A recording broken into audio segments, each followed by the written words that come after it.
ಮಾವಿನ ಹಣ್ಣಿನ ಸೀಸನ್ ಮುಗೀತಾ ಬಂತು. ಒಂದು ಸರಿ ಲಾಸ್ಟಿಗೆ ಈ ಥರ ಟ್ರೈ ಮಾಡಿ.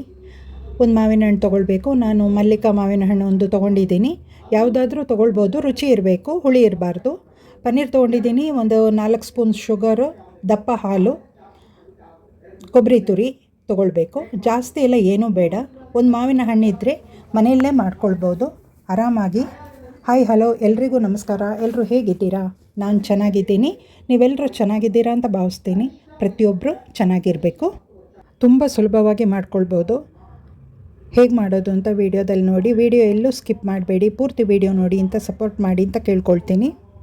ಒಂದು ಲೈಕ್ ಕೊಟ್ಟು ಹೈಪ್ ಕೊಡೋದನ್ನು ಮರಿಬೇಡಿ. ಹೊಸಬ್ರು ಸಬ್ಸ್ಕ್ರೈಬ್ ಮಾಡಿಕೊಂಡು ವಿಡಿಯೋ ನೋಡಿ ಅಂತ ಕೇಳ್ಕೊಳ್ತೀನಿ.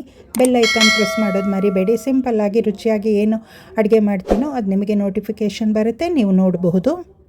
ಮಾವಿನ ಹಣ್ಣಿನ ಸಿಪ್ಪೆ ತೆಗೆದು ಅದರ ಪಲ್ಪ್ ಮಾತ್ರ ತೊಗೊಳ್ಬೇಕು. ಮಿಕ್ಸಿ ಜಾರಿಗೆ ಹಾಕಿ ಪಲ್ಪನ್ನು ಚೆನ್ನಾಗಿ ನೈಸಾಗಿ ಪೇಸ್ಟ್ ಮಾಡ್ಕೊಳ್ಬೇಕು. ಅದರಲ್ಲಿ ಅರ್ಧ ರುಬ್ಲಿಕ್ಕೆ ಇಟ್ಕೊಳ್ತೀನಿ, ಅರ್ಧನ ತೆಗೆದು ಒಂದು ಬೌಲಿಗೆ ಹಾಕಿಡ್ತೀನಿ. ಮಿಕ್ಸಿ ಜಾರಲ್ಲಿರೋ ಅರ್ಧಕ್ಕೆ 100 ಗ್ರಾಮ್ ಪನ್ನೀರು, 4 ಟೀ ಸ್ಪೂನ್ ಸಕ್ಕರೆ, ಒಂದು 5-6 ಟೀ ಸ್ಪೂನ್ ಕೊಬ್ಬರಿ ತುರಿ, ಹಸಿ ಕೊಬ್ಬರಿ ತುರಿ ಹಾಕ್ಕೊಳ್ಬೇಕು. ಬೇಕಿದ್ದರೆ ಒಂದು ಏಲಕ್ಕಿ ಹಾಕ್ಕೊಳ್ಬೋದು. ನಾನು ಹಾಕಲಿಲ್ಲ, ಯಾಕೆಂದರೆ ಮಾವಿನ ಹಣ್ಣಿನ ಪರಿಮಳ ಇರುತ್ತಲ್ಲ, ಹಣ್ಣಿನ ಪರಿಮಳನೇ ಸಾಕಾಗುತ್ತೆ ಅಂತ ನಾನು ಏಲಕ್ಕಿ ಹಾಕಲಿಲ್ಲ. ಈ ರೀತಿಯಲ್ಲಿ ಮಾಡಿದ್ದೀನಲ್ವ, ಚಿಕ್ಕ ಮಕ್ಕಳಿಗಂತೂ ತುಂಬ ಇಷ್ಟ ಆಗುತ್ತೆ. ದೊಡ್ಡವರು, ವಯಸ್ಸಾದವರು ಎಲ್ಲರೂ ಸೇವನೆ ಮಾಡ್ಬೋದು. ತುಂಬ ರುಚಿಯಾಗಿರುತ್ತೆ. ಸಕ್ಕರೆ ಕಾಯಿಲೆ ಇರೋರು ಅವಾಯ್ಡ್ ಮಾಡಬೇಕಾಗಿ ವಿನಂತಿ. ಈ ರೆಸಿಪಿನ ಮಾಡಿ ಆದಮೇಲೆ 1 ಗಂಟೆ ಕಾಲ ಫ್ರಿಜ್ಜಲ್ಲಿಟ್ಟು ತಣ್ಣಗಾದ ನಂತರ ತಿಂದರೆ ತುಂಬ ರುಚಿಯಾಗಿರುತ್ತೆ. ತಿನ್ನಲಿಕ್ಕೂ ಅಷ್ಟೇ ಖುಷಿಯಾಗುತ್ತೆ. ಮಿಕ್ಸಿ ಜಾರಲ್ಲಿರೋ ಮಾವಿನ ಹಣ್ಣಿನ ಪಲ್ಪಿಗೆ ಪನ್ನೀರು, ನಂತರ ಹಸಿ ಕಾಯಿ ತುರಿ, ಒಂದು 4 ಟೀನ್ ಸಕ್ಕರೆ ಹಾಕಿ ಚೆನ್ನಾಗಿ ನೈಸಾಗಿ ಪೇಸ್ಟ್ ಮಾಡ್ಕೊಳ್ಬೇಕು.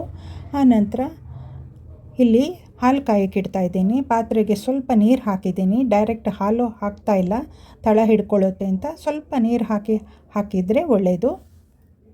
ಗಟ್ಟಿ ಹಾಲು ತೊಗೊಂಡಿದ್ದೀನಿ, ಅರ್ಧ ಲೀಟ್ರು, ಸಮೃದ್ಧಿ ಅಂತ ನಂದಿನಿ ಅದು. ಈ ಕಡೆ ಹಾಲು ಕಾಯ್ತಾ ಇರಲಿ. 4 ಟೀ ಸ್ಪೂನು ಸಕ್ಕರೆ ಹಾಕ್ಕೊಳ್ತಾ ಇದ್ದೀನಿ. ಸಾಕಾಗುತ್ತೆ. ಟೇಸ್ಟ್ ನೋಡಿಕೊಂಡು ಬೇಕಿದ್ದರೆ ಸಕ್ಕರೆ ಹಾಕ್ಕೊಳ್ಬೋದು. ಇಲ್ಲಿ ಒಂದು ಬಾಣಲೆ ಇಟ್ಟು ಅದಕ್ಕೆ ಸ್ವಲ್ಪ 1 ಅಥವಾ 2 ಟೀ ಸ್ಪೂನ್ ತುಪ್ಪ ಹಾಕ್ತಾಯಿದ್ದೀನಿ. ತುಪ್ಪಕ್ಕೆ ಮಾವಿನ ಹಣ್ಣಿನ ಮಿಕ್ಸ್ಚರ್ ಇದೆಯಲ್ವ, ಅದನ್ನು ಹಾಕ್ಕೊಂಡು ಚೆನ್ನಾಗಿ ಮಗಚ್ಕೊಳ್ಬೇಕು. ಕೈ ಬಿಡದ ಹಾಗೆ ತಿರುಗಿಸ್ತಾ ಇರಬೇಕು, ತಳ ಹಿಡಿಯೋ ಚಾನ್ಸ್ ಇರುತ್ತೆ. ಹಾಗಾಗಿ ತಿರುಗಿಸ್ತಾನೆ ಇರಬೇಕು. ಅದು ಬಾಣಲೆಯಲ್ಲಿ ಗಟ್ಟಿಯಾಗಿ ನಮಗೆ ಗೊತ್ತಾಗುತ್ತೆ. ಅಲ್ಲಿವರೆಗೂ ಕೈ ಬಿಡದೆ ಮಗಚ್ತಾ ಇರಬೇಕು. ಮುದ್ದೆ ಥರ ಆಗುತ್ತೆ, ಗೊತ್ತಾಗುತ್ತೆ ನಮಗೆ. ಒಂದೇ ಎಲ್ಲ ಒಟ್ಟು ಸೇರಿ ಒಂದು ಮುದ್ದೆ ಆಗುತ್ತೆ. ಅಲ್ಲಿವರೆಗೂ ತಿರುಗಿಸ್ಬೇಕು. ವಿಡಿಯೋ ನೋಡೋವರಿಗೆ ಈ ರೀತಿಯಲ್ಲಿ ಮಾಡಿದ ರಸಮಲೈ ಇಷ್ಟ ಆಯಿತು ಅಂದರೆ ನೀವು ಒಂದು ಸರ್ತಿ ಮನೆಯಲ್ಲಿ ಟ್ರೈ ಮಾಡಿ. ಇಷ್ಟ ಆಯಿತು ಅಂದರೆ ನಿಮಗೆ ಬೇಕಾದವರಿಗೆ ಶೇರ್ ಮಾಡಿ ಅಂತ ಕೇಳ್ಕೊಳ್ತೀನಿ. ಹಾಗೆಯೇ ಈ ವಿಡಿಯೋದ ಬಗ್ಗೆ ಒಂದು ಕಮೆಂಟ್ ಹಾಕೋದು ಮರಿಬೇಡಿ. ನಿಮ್ಮ ಕಮೆಂಟ್ ಓದೋದಕ್ಕೆ ಇಷ್ಟಪಟ್ಟು ಕಾಯ್ತಾ ಇರ್ತೀನಿ. ಈ ರೀತಿಯಲ್ಲಿ ಮಾಡೋ ಪದಾರ್ಥ ತುಂಬ ಸಿಂಪಲ್ ಆಗಿದೆ, ಅಷ್ಟೇ ಅದ್ಭುತ ರುಚಿನೂ ಇದೆ. ಒಂದು ಸರ್ತಿ ಮಾಡಿ ಅಂತ ಮತ್ತೊಮ್ಮೆ ಹೇಳ್ತಾ ಇದ್ದೀನಿ. ಮನೆಗೆ ಫ್ರೆಂಡ್ಸು ಮತ್ತು ಫ್ಯಾಮಿಲಿ ಮೆಂಬರ್ಸ್ ಎಲ್ಲ ಬರ್ತಾರೆ. ಆವಾಗ ಅವರಿಗೆ ಈ ರೀತಿ ಮಾಡಿಕೊಟ್ರೆ ಅವರೂ ತುಂಬ ಖುಷಿ ಪಡ್ತಾರೆ.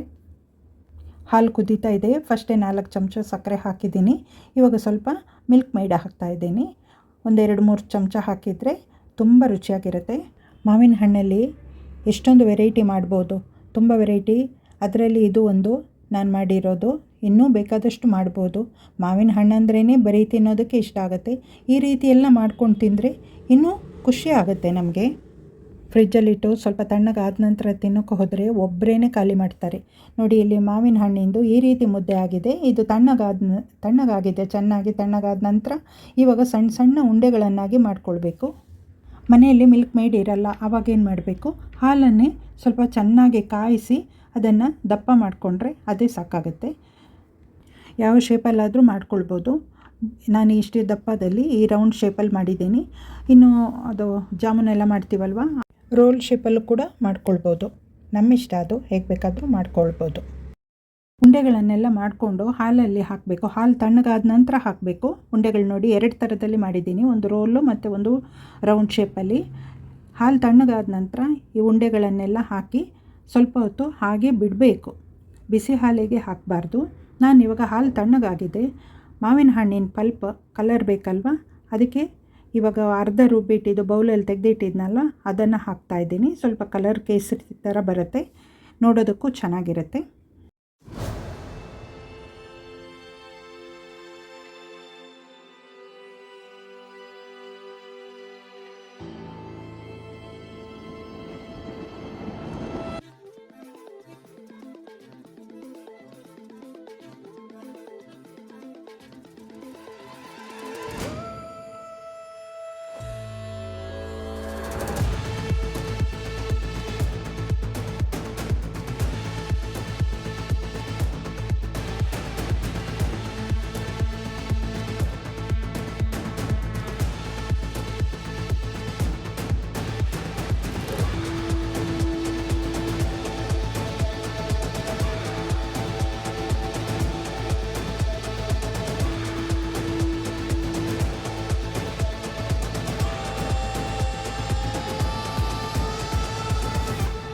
ಈ ವಿಡಿಯೋ ಎಲ್ರಿಗೂ ಇಷ್ಟವಾಯಿತು ಅಂತ ಭಾವಿಸ್ತೀನಿ. ಈ ರೀತಿಯಲ್ಲಿ ಮಾಡಿದ್ದ ಒಂದು ಮಾವಿನ ಹಣ್ಣಿನ ರಸಮಲೈ ಇಷ್ಟ ಆದರೆ ಒಂದು ಕಮೆಂಟ್ ಹಾಕೋದು ಮರಿಬೇಡಿ. ಎಲ್ರಿಗೂ ಧನ್ಯವಾದಗಳನ್ನು ಹೇಳ್ತಾ ಪೂರ್ತಿ ವಿಡಿಯೋ ನೋಡಿ ಅಂತ ಕೇಳ್ಕೊಳ್ತೀನಿ.